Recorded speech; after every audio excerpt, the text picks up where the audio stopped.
Welcome to Financial Clarity, the podcast dedicated to helping service-based small business owners achieve financial success.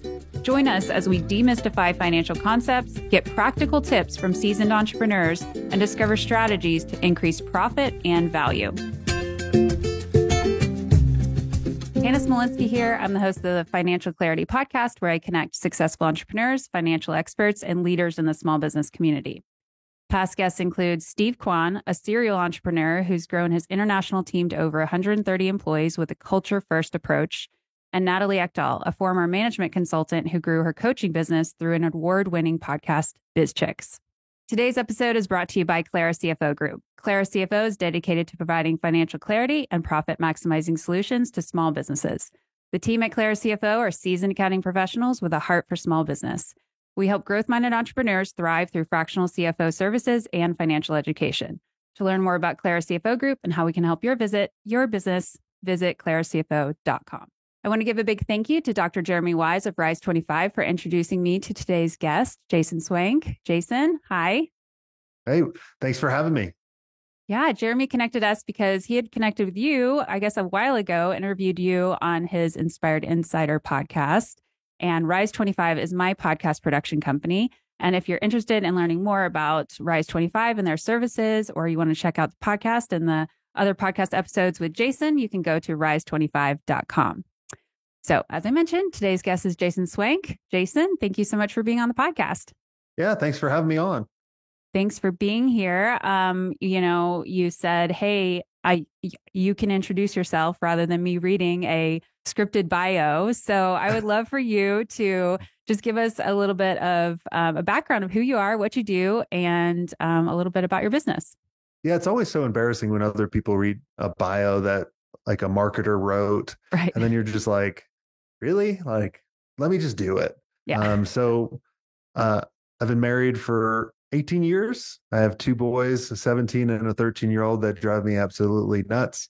But I love them to death. I live in Colorado. I started my career working for Arthur Andersen. So you're in accounting. But I wasn't an accountant. I was a computer programmer. But the problem with that, which also was the problem with the CPA, is I always paid people to do my work. So when I only worked for Arthur Andersen for about 6 months, but I was lucky enough before they, got rid of almost everyone. I created a fake website called InShit, and it made fun of one of my friends that looked like Justin Timberlake from NSYNC. And so it got popular around 99, and everyone was like, hey, can you design my website? And so I was an accidental agency owner. I didn't really know. And I even remember my first client asking me to send them an invoice. I didn't know what an invoice was. And I couldn't look it up on the internet because Google wasn't around. So I had to ask my dad and figure out everything the hard way. But eventually, years later, I kept growing it. Hit plateaus, grew, and then eventually grew over 8 figures and sold it in 2011. And then I thought I'd just sit on the beach like everyone else does, and I was completely bored and miserable. And I was just lucky enough that some of my old competitors at the agency was like, hey, how'd you do this? How'd you do that? How'd you work with LegalZoom and Hitachi and AT&T? And I was like, well, I did this. And that's when the podcast started, called the Smart Agency Masterclass. And then I've just been coaching agencies ever since. Yeah. That's short enough.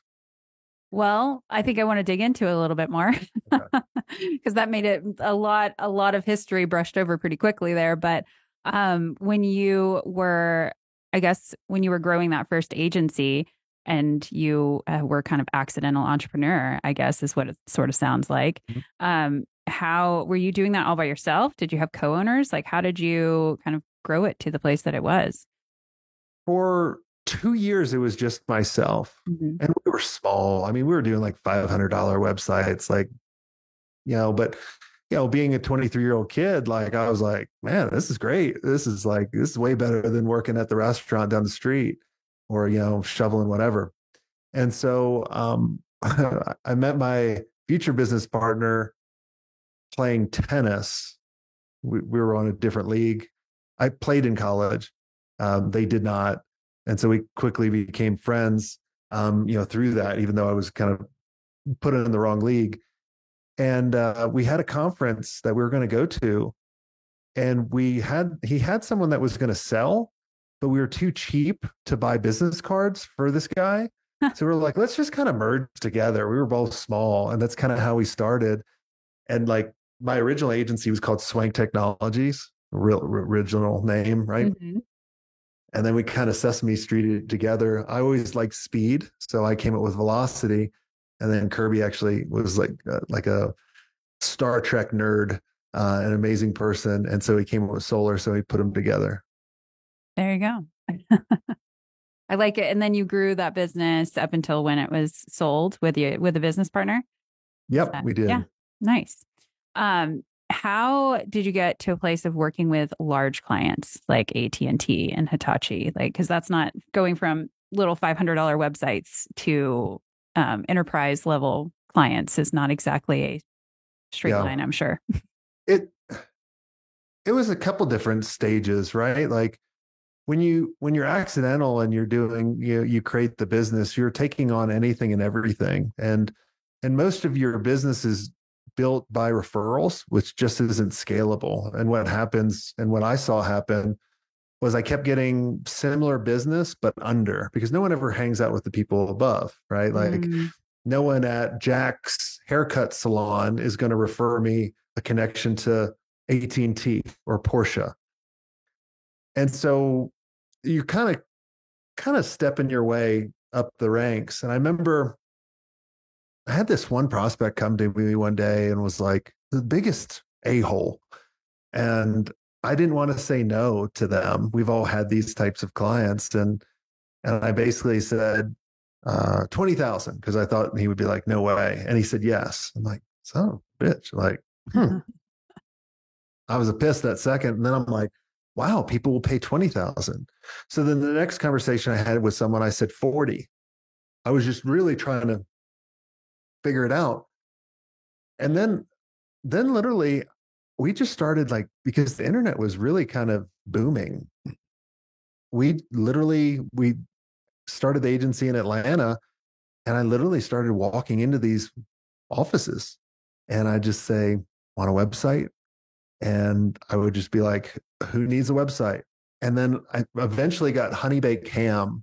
And then we got water.com, which was Crystal Springs and Hinkley Springs, a bunch of really big. And as soon as we got the big client, then we were able to start catapulting. And then the other stages that allowed us was through strategic partnerships. So we were one of the first companies to create a content management system or email marketing system or a content management system. But clients kept getting in the way, and we could never develop that. So I started looking at other software already out there that was providing this to clients, and we were heavy in development, and so we started partnering with companies like Microsoft or Sitefinity that have these content management systems, and we showed them what we could do with their software, and then they started referring us Porsche, Lotus, and that kind of stuff. So there's a lot more to the story, or a lot more steps, but I did an interview with a gentleman, Del Ross of International Hotel Group, IHG. And I remember asking him, I said, how can a small agency or small business get the attention of the bigger brands? And he was like, dude, I get calls all the time. Hey, let me take you out to lunch. Let me take you out to golf. Like, it's not original. But if you called him up and you said, hey, have you heard of X, Y, and Z? It's there's a possibility there. Like at the time when I was interviewing him, Facebook was really big. He was like, hey, have you heard about retargeting and, doing this X, Y, and Z? No, I haven't. Tell me more. And you can do a little test project. You can get in. Or I tell a lot of times people, especially in the service-based business, let's say you're going after a beauty product, buy their product, take a video of you using it, and then send them that video saying, hey, I have an idea for you. I'd love to get they'll call you back. Almost guaranteed. Yeah. Yeah. A lot of times, like, you think that the big fish maybe are not accessible, but you're saying, like, if you don't try, you won't even know if they're accessible or they're not. So that's really interesting. Now when you I think so you basically have become a trainer for agencies, or a teacher, a trainer. You do a lot of master classes, and your podcast is called Smart Agency Masterclass, right? So you've been teaching agencies about how to, do things correctly or something so that it can grow. What are you seeing are like the common problems that people are running into as they're trying to grow their agencies? Trying to do too much, right? They don't have a vision, right? If you think back at my origin story, right? Like I was accidental. Well, what I didn't tell you was for many years we struggled because we didn't know where we were going, who we wanted to become, who we wanted to actually help, because we were just reacting to whatever the market is. I even got to a point where we were 2 million at the time, and my wife and I was completely miserable. And it was all my fault because I was miserable in the business. And she even told me, go get a job. Yeah. And I was like, okay. So I started interviewing, and they asked me 2 questions. They go, what do you love doing every day? And what do you never want to do ever again? I couldn't answer them that at that time. And I went home and I thought about it. And like one of the exercises I tell every entrepreneur they should do at least once a year, get an 8.5 by 11 sheet of paper, put your fist on it, draw a circle around it, spend about 30, 40 minutes writing outside that circle everything you hate in the business that you never want to ever do again. And so you're basically, and that's how my mind works. Like I have to process of elimination to figure out what I really do like. And so start with the negative. And then after that, start writing all the things you do like. Hey man, I love adding color to sales calls. I don't like sales meetings. Like I don't like project management, like attention to detail. I hate, the numbers. Don't even put numbers in front of me, especially spreadsheets, right? So I list all those things out. And then what I realized was I can create the agency that I want. Now I can delegate the stuff I don't like. I can say no to the stuff I don't like. And it gave me clarity. So I feel that most service-based businesses, they lack that clarity of where they're trying to go. And if you lack that clarity of where you're trying to go, you don't know the who's. Who do you need to hire? Yeah. And who do you need to become? Because a lot of times you hit certain levels in each business, and those levels only go as high as the owner or the leader. So you got to kind of level up and think about getting to the next level. Yeah. That personal development and growth is like so important as, the agency around you continues to grow. What are some of the things that you've done to develop your own leadership skills or your personal growth as you've been, scaling agencies? Well, the biggest is understanding you're delegating outcomes, not tasks.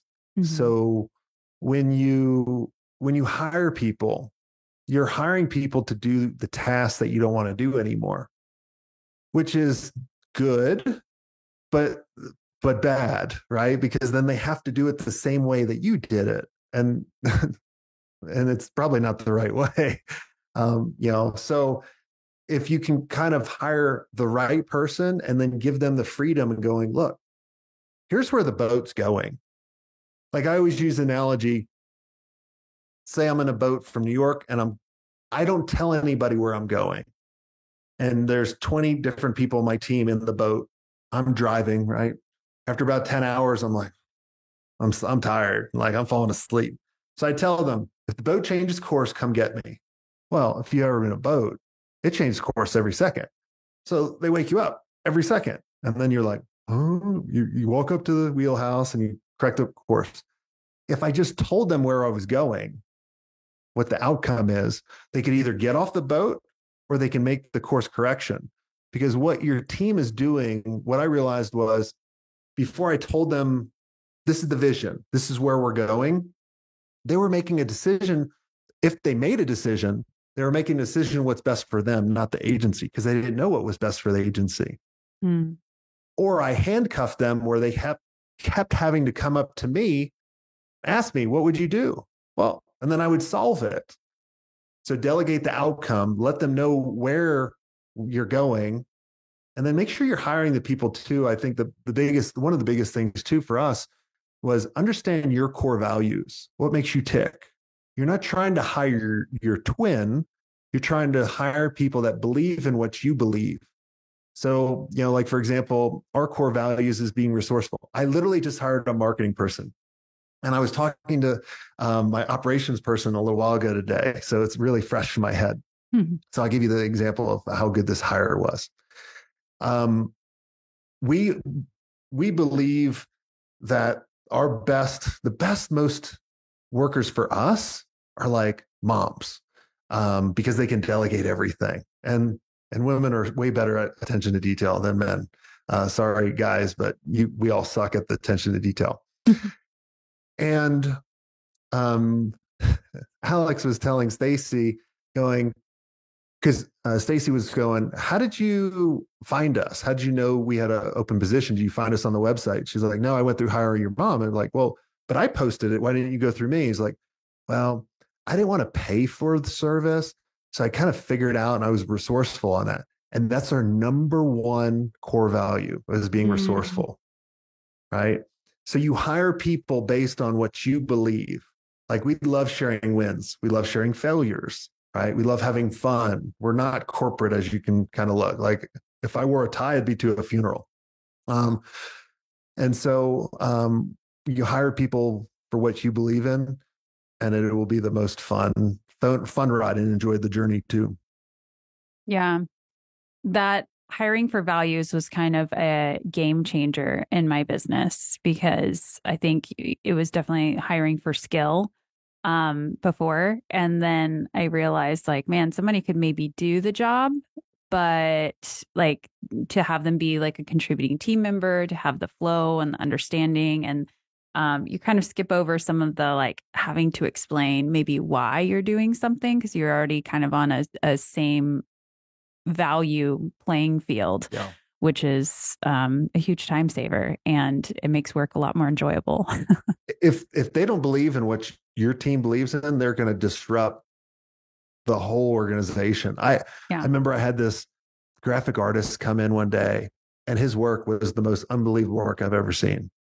Came into the office, sat down with me and Scott, my VP of operations, sat down, threw his card to us, like in the air, and was the cockiest son of a bitch I've ever met. Wow. And I was like, no, this would disrupt the whole, like, amazing talent. I was like, no, we can't offer you. Like, thanks for coming in. Yeah. I don't know if you've ever seen that, like, matrix, or I can't remember what system this is in. I don't know if it's EOS or something, but like your A players and your B players and your C players, like based on like who's a values fit and like what they can do. And if you have like C and B players all the time on their team, you're going to drag down all of your A players to make it just a less enjoyable work environment for everybody. Well, they're not only going to drag them down. I was actually chatting with our mastermind members today about this, because I was like, hey, you could play sports. And one of the ones, because I was asking him, like, what would you rate your team? Because you should rate your team every quarter, A, B, C, D, or F. And he goes, well, I have a couple B players. Okay. You play soccer? He's like, yeah. What happens to all the A players if you have B players on your team? Well, they'll pick up the slack from the B players. Okay. Does that pull them away on certain positions and take away? Yep. So why do you have that? And he's like, okay. And the telltale sign too is, like, if you have the wrong people on your team, if you literally judge, let's say you had 20 different people, if you literally looked at their name and said, hey, if this person comes to me tomorrow and quits, would I be happy or sad? Pretty apparent. It is. But until someone asks you that, you hold on to them forever, because you're trying to fix the short term. Yeah. Because you don't want the team to pull up the slack, even though they're pulling up the slack anyway. Yeah. There's a lot of like potential like emotional burden and just like other additional labor that happens when you're, making up for one other person. Very, very true. I think that can be, and that in a service-based business, people is like the main thing for being able to do what we do. So how do you handle, I guess, like the challenges of hiring, and also like, I guess specifically what I've heard a lot is when you're hiring, do you hire and have capacity to take on more clients, or do you get the clients first and then hire? I guess I kind of took that question a little bit of a different direction, but this is a financial question that well, I hear a lot. Damn you. Yeah. Oh, well, you got to ask me these number questions. 2 + 2, 8. Well, it really depends on the personality and the person, right? So look, every business, as entrepreneurs, we like uncertainty, but we like certainty. But we give more value to uncertainty, but some people don't. And so if you value more uncertainty, then I would tell you hire, for capacity, and the vice versa. But I was actually, I think you were bugging my mastermind calls this morning. I think we're just all in the same environment a lot with the same challenges with what we do. Well, it all comes back to a lead problem. So this one agency was like, hey, I feel we're overstaffed. I said, well, that's not the problem. He was like, what do you mean? The real problem is you have a marketing problem. You have a sales problem. Yeah. We need to look at how do we get more people in? Because you don't want to go through that roller coaster ride, right? The roller coaster ride for service companies or agencies, right, is this. Focus on sales, you get a bunch of clients. Then you focus on delivery, sales goes down. Then the next quarter, it's up and down, and it's not consistent. And the reason why it's not consistent is because the owner is doing sales, the owner is doing marketing, the owner is doing delivery. So you need to separate all three. Those are the who's that you need to bring in. So then you're not worried about a capacity issue, right? It's like, and as soon as and if the owner's in sales, man, I can tell you, this happened to me. You'll do the owner sabotage. You'll start getting to capacity, and then you'll be like, no, I'm going to mess this. I'm going to miss it. Like psychologically, you're going to be like, I don't care. Call back that prospect. They can wait, because you're trying not to lose it, or not trying not to win it. And that's a big mistake. You're losing tons of momentum. It's like, you've already got the ball rolling on the mountain. Like, don't let it roll back, and then you can't stop it. It's going to have to go all the way back down. So did I answer your question? Yeah. I mean, I think that's interesting that you kind of talked about, like, how if you're, I guess, your risk tolerance to some extent of like which you would rather have. I think that it does come down to kind of what people are comfortable with, but I definitely see that cycle that you're talking about. We see it on the financials. We'll see it like where you have a really great month, and then a couple months later it's really low. And then we realize, oh yeah, the pipeline was neglected and there was nobody really in charge of business development for quite a while, especially if you have really long lead times or really long sales cycles, and then all of a sudden you're in a place where revenue's dried up and nobody was paying attention to it. So that's something that we try to pay attention to. So we don't get into that. What do you recommend for the owner? Like I'm one of these right now where the owner is still providing some services and then doing sales and doing marketing, but they maybe aren't at a place where like full-time sales really makes sense, and they want to start outsourcing sales. Well, let me tell you this. Don't ever outsource sales. Shit doesn't work. Yeah. From 25 years, like all those companies that you see the ads going, I'll promise you 40 guaranteed appointments. Fractional they're all sales. They're all full of it. Okay. Like I've never seen one of them work. You need to bring someone in-house. Now you're thinking, I think most people think, well, I don't have time to train a salesperson. For example, Darby, who sells for us, he's our agency scale specialist. Hint, give him a cool title, not salesperson, because no one wants to talk to a salesperson. But you have to educate them. So Darby was referred to me by one of my good friends who's in the mastermind, and it was his best friend. Now, Darby didn't even know what an agency was. Okay. Keep that in mind. But he ran a sales team and he was really good at sales, and he met our core values to a T. And I even tested him out. I always test out my employees or team members by going, give me a 90-day success plan for when you start, before they start. And I want to see what they do. I want to see, you know, well, how long are they think they'll take to get up to speed? Are they going to set the meeting? How are they going to present? Like, and Darby, he set the next meeting in the meeting, which is a plus for salespeople. He used a really cool technology he never used before in a way that I've never seen it used before, which showed me resourcefulness and creative. I was about to say that's your resourcefulness thing. So, because I'm not asking people, hey, all of our core values, do you have this? Like, you can't do that. They're going to be, of course I do. Like, they're going to totally try to fool you. The biggest thing when you're hiring a salesperson is the difference between you and the salesperson are the stories that you know. So like for you, you go, oh, I was able to work with this one client in this model that I have or this framework, and we were able to take them and double their revenue or double their profit. And you could tell that story based on the problem that they had, or they didn't know when to hire someone, whatever it is, right? So then you can tell that story.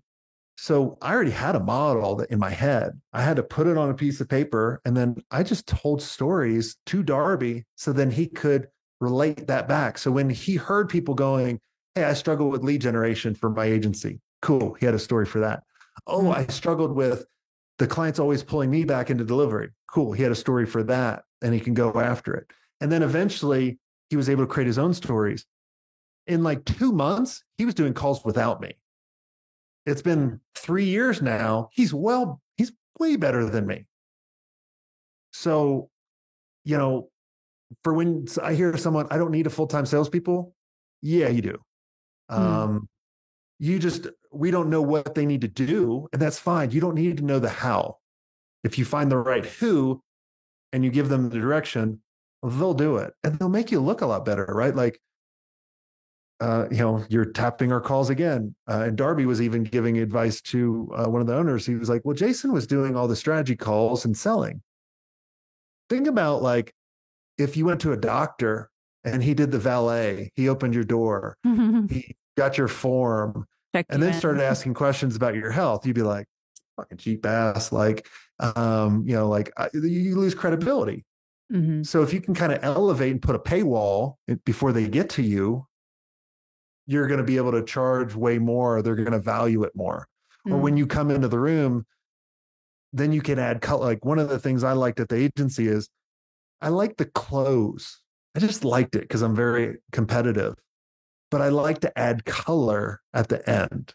So when I came in, they're like, even though at the time, maybe I was 26 or whatever, I'd come to these big brands. I was like, I'm the man. Like, you have to come in with confidence at the agency a little bit.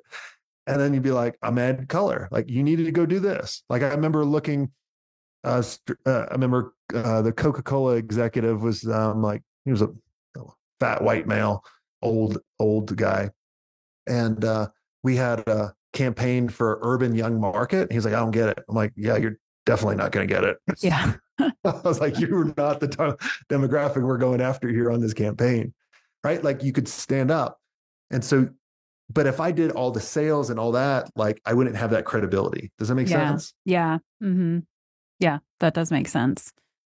I think let's talk about a little bit about the sales process. So I think we work with these B2B service providers a lot, and, they go through the process. They have their discovery calls, or maybe they, submit RFPs in certain situations, and they're RFPs. Putting together proposals. Yeah. Lots of work putting together proposals for that kind of thing.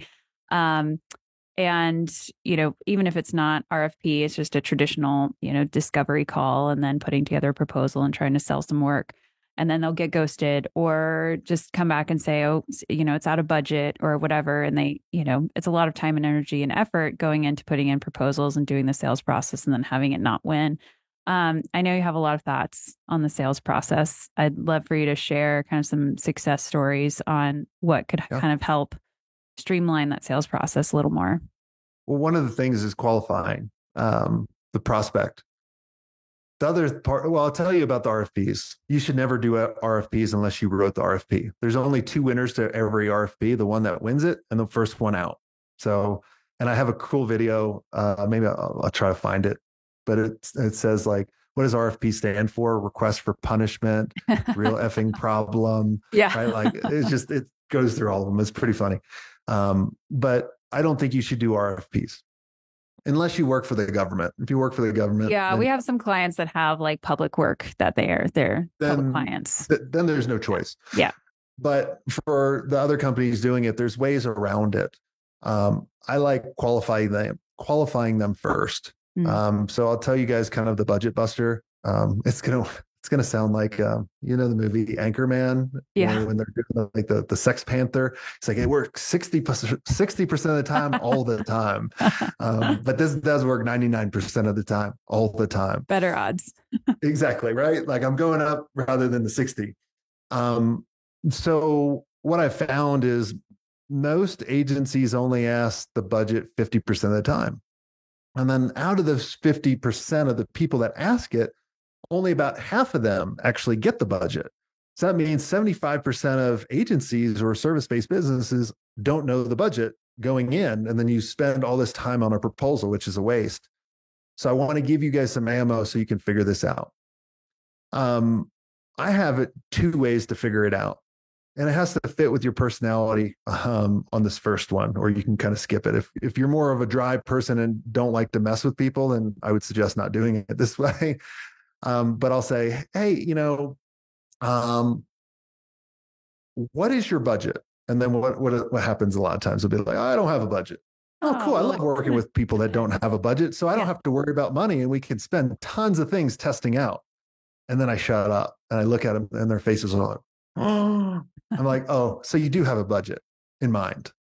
And then I kind of go to the second one, which is kind of the reverse auctioneer. And keep in mind, it's real important about the order of this. If I just need to know a range of what you're trying to stay around. So I know if we can help you out, what I can help you out with. And you start low, they're going to psychologically remember the first number. Mm-hmm. So if you go, are you trying to stay around 1,000, 5,000, 10,000? They're going to remember 1,000, whatever you say. Yeah. So what I do is I go, are you trying to stay around $1 billion, $1 million, 100,000? What's the budget? And I'm keeping the number extremely high because I've lost deals where I've been way under. Like I went into a company I never heard of, pitched them a $20,000 website and they laughed me out of the door, and then found out that company was Berkshire Hathaway and they wanted a $300,000 website and they still had the shitty website up from Berkshire Hathaway. They never redid it. Yeah. So I didn't lose it. No one wanted it. So you want to start high. And then once you figure out that budget, there's three other questions to ask. If you remember the 3 I's, well, first you want to figure out what they want, make sure it matches up with what you do. Mm-hmm. And then the 3 I's are this: what's your biggest issue with what you want? What's the impact on your business? And have them come up with impact. And how important is it to you? So if they go, my biggest issue with doubling the business is leads. Okay. What's the impact on your business? Well, I don't know. Then you just can't skip over that and go on. You have to dig deeper, kind of like there was a good show I used to watch called Columbo, I think it was. It was like he played this dumb detective. He always knew the answer, but he would always ask the question and get them to come up with the value or the answer. And that's what you need to do, because if you go, that's $1 million problem, they're not going to believe you. But if you ask the right questions to show them it's $1 million problem, they're like, shit. And then you ask them, is this important to you? So now you got some leverage, right? To pull that lever. And then what you want to do is, once you figure out the biggest issue, you want to make it an easy decision for them to commit to you. Now, if you pitch a retainer or a big commitment, it's risky. They're going to take a lot longer. But if you, and what you got to think too is, a lot of times when you're meeting, you're giving them away strategy, but you're charging for execution, which doesn't seem fair to me. And so if you can kind of position what I call this foot in the door offer and saying, hey, what I recommend is let's do an agency blueprint. On this blueprint, we're going to go through exactly how you can generate more leads, but we're going to look at what's the root cause. Like, I'm not going to look for a hack for you to go on LinkedIn and spam the crap out of people and annoy everyone like everyone else is doing. Right. Or I'm not going to promise you all these meetings. Let's build the right foundation.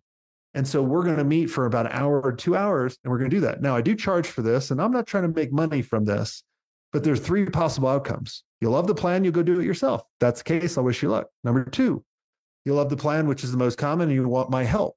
Number three, you hate the plan, I give your money back, so there's nothing for you to lose. And so you just made it an easy decision for them. Yeah. So that's kind of my approach. There's a lot more that we could talk about on sales, but it gives you a high level. I think that makes a lot of sense. As being someone who has been burned with also getting into a project and then having being way more work than you ever, bargained for, you can also kind of use it to some extent to sort of scope, is this a company we actually want to work with? Are they super messy? Are they really awful communicators? Are they people that we want to be working with or not? So I like that kind of small offer from both sides, really. So that makes a lot of sense to me. So kind of moving a little bit into, I would love to ask a little bit just about your businesses. And so you have two currently, is that right? I do. Okay. So you have an agency and then you have a company that helps agencies. Mm-hmm. So how do you we kind of understand the agency business model. I don't know if we need to go into that too much, but I am curious about how you're helping agencies.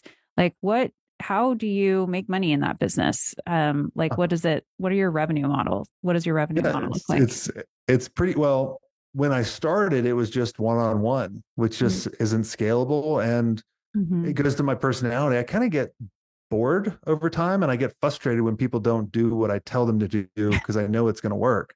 Right. So I was like, I just don't like this part. And then I just didn't like just selling programs. Like I find there's too many people just selling a program and it doesn't and they're very general. Even though I developed an 8-system framework, but it stands the test of time because it's not for hacks. It's all based on foundations. Like if I was playing tennis, take your racket back, watch the ball, hit it. It's just that will never change. It's like gravity. But I didn't necessarily want to just base the business on that either, because then it's constantly just trying to, sell that one program. And then I didn't want to create a bunch of programs. But what I wanted to do, and when I started thinking back because our whole North Star, our vision for Agency Mastery 360 and everything we do is to create a resource I wish I had. Mm-hmm. So I was in groups like, Vistage or EO or all these groups. And what I always found for me as an agency, I was always the one giving advice and I was hardly ever getting anything. But I wanted to be around other agencies. I want to be around people like me that were ahead, but also understood where I was. Mm-hmm. And so that's when I really started creating masterminds for agencies that meet. Now, this wasn't group coaching. I've been in group coaching. I do not like when the one person stands up and they just start preaching to everyone. I really, truly wanted to connect people that believed in what we believed in. Would I hire this person? And every year we always do this.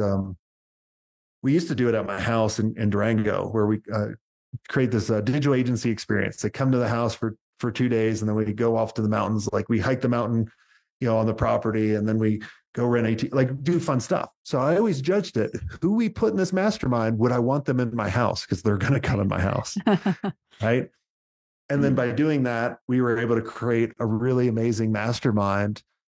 So that's our primary business. And we show them and we share with them, and other members share what's working. Mm-hmm. And we're able to see what they're not able to see. And so that's really the agency mastery business. And really the agency mastery business is a mastermind, but a media company for agency. Mm-hmm. And then the agency that we started up about 3 years ago with a number of really cool people, how that fits in is they came to me because they listened to all the stuff from the past 10 years or 9.5 years. We're almost to 10 years. And they're like, hey, we want to do this. We want to, take our existing $1 million agency and start buying agencies. So I started helping them with strategies. But I also said, we need to get people that meet this criteria that have already gone through this framework. And so we started buying people in the mastermind as well, because at the end of the day, agencies or any business owner wants to have the option to sell one day. Yeah. And so now we can take them to the final stage and let them continue on or go do something else. Mm-hmm. Yeah, that's really cool. So you're kind of like, in some ways, sort of one business can somewhat feed the other and vice versa to some extent. Exactly. Yeah. I love that. And then the podcast is I imagine that's how people are finding out about your masterminds and being able to join from there. Mm-hmm. Yeah. I mean, the podcast has been the number one thing in the past decade to do, because it lets people know who we are, what we believe. They get to know us. And if they like the personality, what we do, they'll be like, hey, I want to kind of hang out with them. Or, you know, there's a lot of people we're not for, right? And they're very corporate, or, you know, they're very, you know, the bro culture or whatever it is, right? Like, because our mastermind's about 40% women as well, which is I'm extremely proud of that, because this is a really man-dominated industry. And so it's just like what I said. I wanted to create something I wish I had. And that's how I make every single decision. Like our goals too, like we don't have revenue goals, which I know might scare you, right, on the financial, but our goals is to double at least 25% of our masterminds EBITDA while reducing their work that they need to do in the business by 25%. That's how we measure ourselves. Yeah. Well, that was going to be my next question. What are some of the KPIs or metrics that you pay attention to? And I much more care about earnings and profit than I care about revenue, because the top line revenue is BS, right? Yeah. or the media spend that people put in. oh yeah. Like, let's just like gross up a couple $1 million every year of like, just, come on, you know, guys.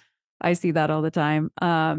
So besides the EBITDA that you're looking at, is there any other metrics that you like to pay attention to as you're growing your business? Our NPS score for our team, as well as the mastermind members. Mm-hmm. How are you measuring? We take out sevens too. We don't let people pick 7. Okay. That's always like, if you ever do a survey, like 1 through 10. Yeah. 7s are cop out numbers. So take out 7. 7 is just like, it's just not you're good either enough, really not good bad enough, or really shitty. Yeah. And you want to know if you're shitty so you can correct it. Yeah. So how are you measuring NPS, Net Promoter Score? Send out a survey every quarter. Okay. Yeah. Yeah.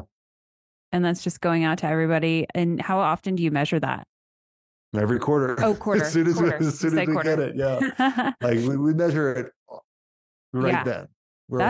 Yeah. I actually have not heard of anybody measuring it that frequently, but that makes a lot of sense. Yeah. We want to know where we stand. Yeah. Hey, and like, if someone gives us a 6 or a 5, we want to know, like, what's the reason? Right. And then help them figure out what's the solution. Like, are we right for them? Or, hey, you just haven't shown up. Like, yeah, I led you to the water, but I'm not going to, sometimes I want to push your face in the water and make you drink it, but I can't. Like, you got to drink it. Right. Like, that's kind of the most of the time. Or, because we've gotten really pretty good at not letting the wrong people in.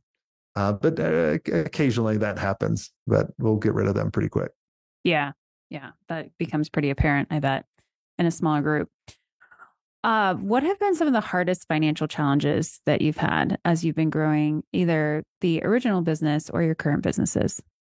Well, it goes back to the question that you asked me before, like, when should I hire? Well, and who should I hire next? Like a buddy of mine, and everyone should check out the book. It's Buy Back Your Time by Dan Martell. And he always I always would think you want to hire that higher end person to take away a lot of the stuff you're doing. They're going to take away a lot of the higher dollar tax items. But if you think about it, you should be getting rid of the little tasks first. Mm-hmm. So hire that virtual assistant, hire that associate to get rid of the small things you're doing in marketing, the small, like hire someone to do proposals, hire someone to do the follow-up for sales, hire the person to do the small tasks to get the client numbers, the send, so you can reconcile the bank account numbers or whatever it is, right? Like hire those first and you get back a lot of your time. So then you can concentrate on the real stuff and stop saying, well, I can just do it faster rather than having to explain it to someone. Like freaking record the thing that you never want to ever do again and you'll never have to do it again. Yeah. I started doing that. Just turn on Loom as I'm doing something and just like record it and talk through it as I'm doing it. It takes like an extra 2 to 3 minutes on the task of what I would have normally done. And that's been kind of a game changer. Yeah. And then you show your team how to do that and then get them assistants. Mm-hmm. Like my operations person, she has an assistant, right? Love it. We're trying to find someone to help Darby, right? Like we just brought on a marketing person. So it's just like